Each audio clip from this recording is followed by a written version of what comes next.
Hi, and welcome back. I was actually on vacation a few weeks ago, and every afternoon I would head down to the beach to read. And every day I would see it had to be at least two or three older couples that looked like they may have been retired or in the process of retiring.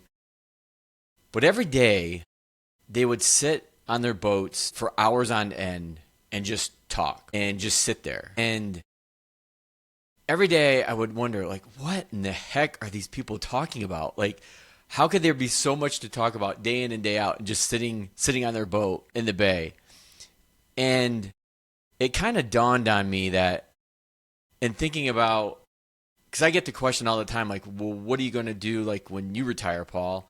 And I honestly tell people, I'm like, I don't know. I don't necessarily have a retirement plan because I love what I do as a financial advisor, as a person that helps families grow and develop both financially and personally. And I've made the comment, as long as I have my cognitive abilities, I will probably continue to help support the families I've worked with all these years into the foreseeable future. And I'm sure that I'll slow down.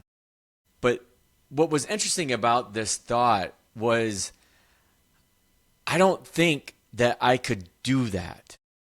I don't think that I could just sit there and, as much as I like to talk to people for hours on end. And again, I have no idea what they were talking about. And because I feel like I don't have to be doing something, but I want to be doing something. And it kind of made me think about the career I had before I started TAMMA, when I was in the corporate world and being in finance and accounting and operations and engineering. And for the most part, a lot of the families I work with here at TAMMA have corporate roles. And I know that there are a lot of people that really struggle with their career, their job choice. And it's something that I've always struggled with in helping them. Because if there's one thing I've learned in almost 4 years of hosting this show and having conversations with experts of all different backgrounds, is that creating awareness for what you want or what you're looking for is the first step. But here's what I've kind of beaten my head against the wall over these last few years in having conversations with people on this show, especially Dr. Jennifer Dragonette. Well, having that awareness is great because you got to know where to start. It's taking action that I think is the most hardest part.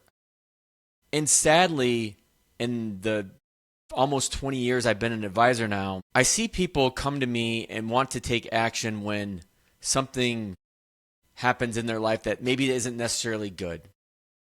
Somebody loses a job, a career change, a relationship ends, a death in the family, losing a close friend.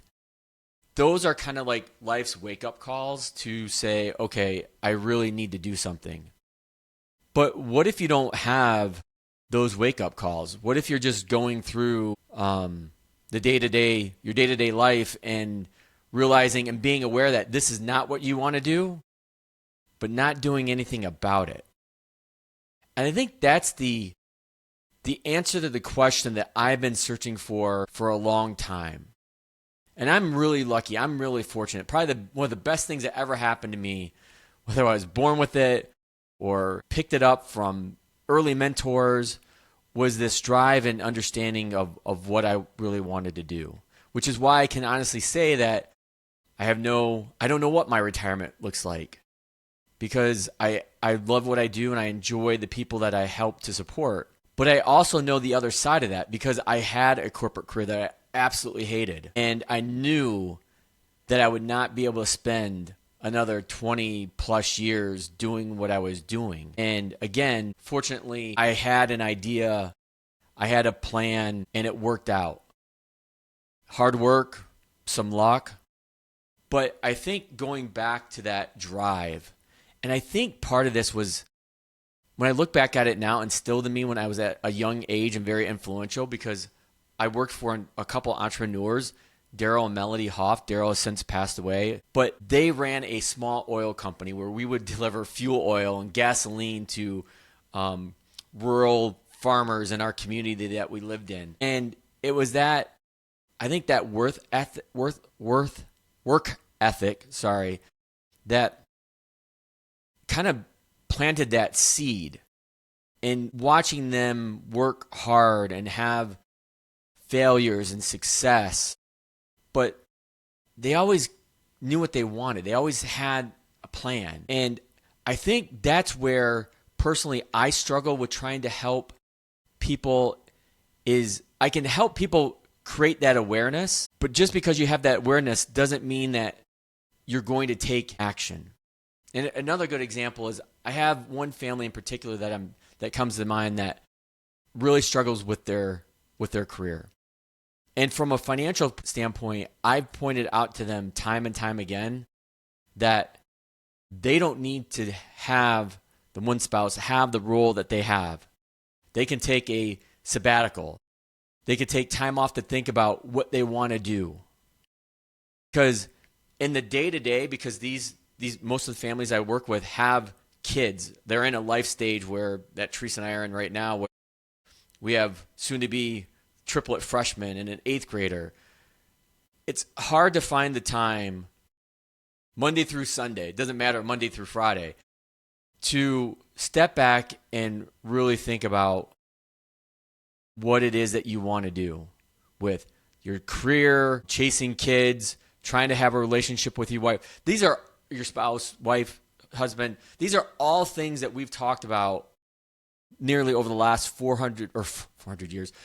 years and 200 episodes on this show. And today marks the 200th episode of the Emotional Balance Sheet podcast, which is why I wanted to talk about this very topic. Because I don't have an answer for the struggle for people to find a way to take action. But that's what I'm going to keep having conversations with people on the show about in different shapes and forms with the families I work with at TAMMA. Because everybody's different. Everybody's going to find their own way to go about trying to make that change.